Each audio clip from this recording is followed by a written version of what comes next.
ያስረዳሉ። የቲኬ ትልቁ ዓላማ በዚህ ስራ እድል ፈጠራ የነበርንበትን በስራ ኮንስትራክሽኖቹ ሆነ ንግዶቹ ሆነ እርሻዎቹ በይዛቸው ለነዚህ ሰራተኞች በሰፊ ሰዎችን ስራ እድል መፍጠር አለብን። ለአገርም ደግሞ ይሄ ከውጭ ከምናስገባው ለምን አገር ውስጥ ተኪ ምርቶችን አናመርተን ከምንጻፍ ነው ያደረግነው።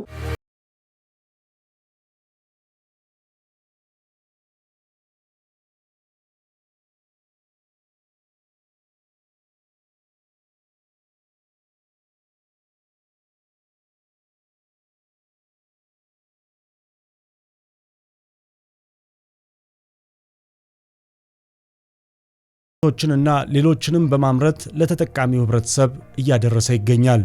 ከታች ከገበሬው ስራ ነው የምንጀምረው። ስንጀምርም ከእርሻው ላይ ሰብስበን አምጥተን ፕሮሰስ አድርገን ነው ዘይቱን የምናወጣው።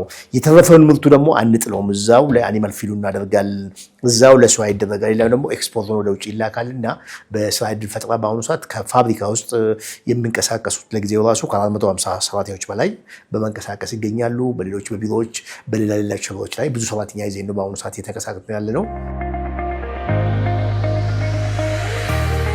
አካባቢን ቤዝ ያደረገ ህዝብን ማይከል ያደረገ እርሻውን ማይከል ያደረገ ብዙዎች ከውጭ ውስጥ ላይ ነው የምናምነው።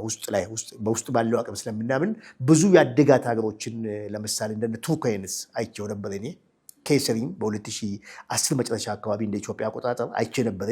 የሚገርም ታሪክ ነው ከዛ ላይ የቀሰምኩት ነው። ያን ነው ተግባራዊም እያደረኩ ያለሁት። የምርት ጥራታቸውን በማረጋገጥ በጥንቃቄና ዘመኑ ያፈራውን ቴክኖሎጂ መሰረት በማድረግ 5 አይነት ዘይቶችን ከማምረቱን ባሻገር ምርቶቹ የሚታሸጉባቸውን የጀሪካን ፓኬጂንግ ስራዎች በራሱ ፋብሪካ የሚያከናውን ግዙፍ ተቋም ነው። ከዚህም በተጨማሪ በጥራቱ ከፍተኛ ተቀባይነትን ያገኘውን የጥቁር አዝሙድ ዘይት በማምረት ምርቱን ወደ ገበያ በማቅረብ ላይ ይገኛል። ለመጀመሪያ ክሬሽን እናደርጋለን። እስከ ጢት ፍሬ ድረስ መልቲሲድ እንፈጫለን።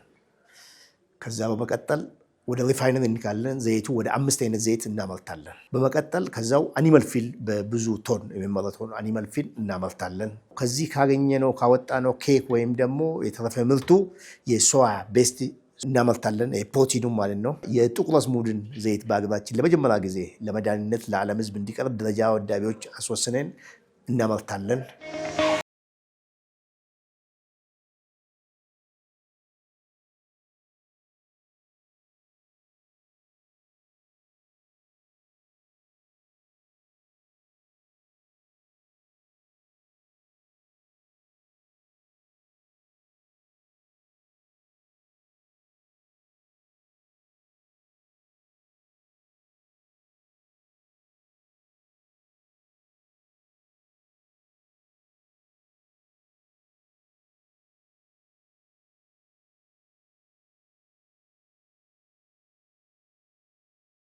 ምርቶችን እያመረተ ለህብረተሰቡ ከማቅረቡም በላይ ህብረተሰቡን በሚጠቅሙ የማህበረሰብ ተሳትፎ ስራዎች በስፋት እየተንቀሳቀሰ የሚገኝ ሲሆን ዘር፣ ቀለም፣ ሃይማኖት ሳይለይ ሁሉንም ዜጋ በእኩልነት እያገለገለ ይገኛል። እስከ ወለጋ ጫፍ ድረስ ትምህርት ቤት ሰርተን እየሰጠናል።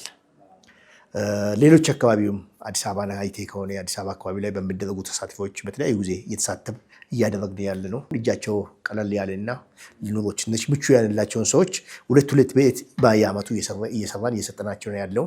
እንደውም ደግሞ የአካባቢው ህዝብ አይቴ ከሆነ ማህበራዊ ባህሉ እሴቱ መጠበቅ አለበት ከሚል አንጻር አንድ ማህበራዊ ፍርድ ቤት በራሳችን ወጪ ሙሉ ለሙሉ ሸፍነን ሰርተን አስረክበናቸዋለሁ እዛው አካባቢ ፋብሪካ ላይ። ለዚህ በፋብሪካችን ውስጥ የሚገኙ ሰራተኞች ከሀገር ውስጥ ከሀገር ውጭ ትልቅ ትምህርቶች እንዲማሩ እያደረግን ያለ ነው።